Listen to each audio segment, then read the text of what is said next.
गुलाम सुंदरी को लेने दोबारा उसी सड़क पर जाता है। सुंदरी उसे देखती ही उसके गले लग जाती है और कहती है, ओ गुलाम, मैं जानती थी तुम मुझे लेने ज़रूर आओगे।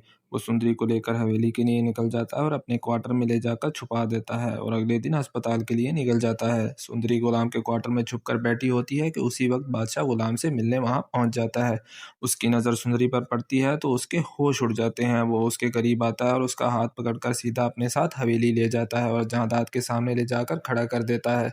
उसे देखकर जहां के होश उड़ जाते हैं। वो चिल्लाता है कि ये लड़की कहाँ से आई, मैं उस गुलाम को जिंदा नहीं छोड़ूंगा। बादशाह कहता है, बाबा, ये वही लड़की है जिसे मैं इतने सालों से ढूंढ रहा था। मैं उससे बहुत मोहब्बत करता हूँ और इसी से शादी करना चाहता हूँ। जहां उसके सामने खामोश हो जाता है और फिर रात के वक्त अपने आदमी को हुक्म देता है, इस लड़की को गुलाम के क्वार्टर से गायब कर दो। वो लोग सुंदरी को अगवा करके एक सुनसान कमरे में कैद कर देते हैं।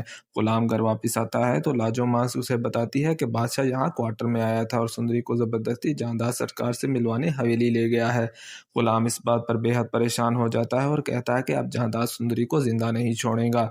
गुलाम फौरन सुंदरी को लेने हवेली की तरफ जाता है मगर सुंदरी से कहीं नजर नहीं आती। उसी वक्त बादशाह वहां पहुंच जाता है और गुलाम को गले लगा लेता है और कहता है, गुलाम, तुमने मेरा बहुत बड़ा मसला हल कर दिया। तुम जिस लड़की को हवेली लाए हो वही मेरी मोहब्बत है और जिसे मैं सालों से तलाश कर रहा था। गुलाम कहता है, पर वो है कहाँ? मैंने उसे हर जगह ढूंढ लिया, वो कहीं नहीं मिली। इस पर बादशाह भी बहुत परेशान हो जाता है। वो हर तरफ सुंदरी को तलाश करवाता है मगर सुंदरी का कुछ पता नहीं चलता और जहांदाद खामोशी से ये सारा तमाशा देखता रहता है।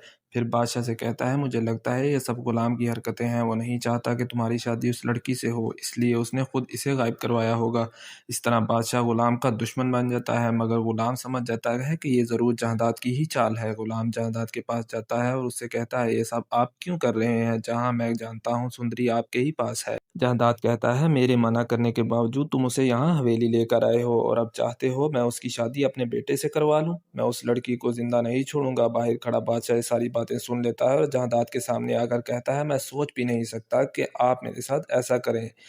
बताए सुंदरी कहाँ है, वरना मैं अपनी जान ले लूंगा। जहांदाद मजबूरन उसे सुंदरी के बारे में बता देता है। ये दोनों सुंदरी को लेने पहुंच जाते हैं। सुंदरी गुलाम को देखकर उसके गले लग जाती है और कहती है, मैं जानती थी गुलाम, तुम मुझे बचाने जरूर आओगे। ये सब देखकर बादशाह का खून खोल जाता है। वो लोग सुंदरी को लेकर वापस हवेली आते हैं और फिर यह हकीकत भी खुल जाती है कि सुंदरी लाजो अम्मा की ही बेटी है। वैसे देखा जाए तो ड्रामे की लेटेस्ट एपिसोड काफी ज्यादा बोरिंग थी। गुलाम बस सुंदरी को लेकर यहाँ से वहां भाग रहा था और शायद गुलाम ने तो कसम खा ली है कि वो पूरे ड्रामे में कपड़े नहीं बदलेगा। वो तो आपको क्या लगता है, हमें कमेंट में करके ज़रूर बताएं। वीडियो अच्छी लगी हो तो लाइक करें और चैनल को सब्सक्राइब करना मत भूलिएगा।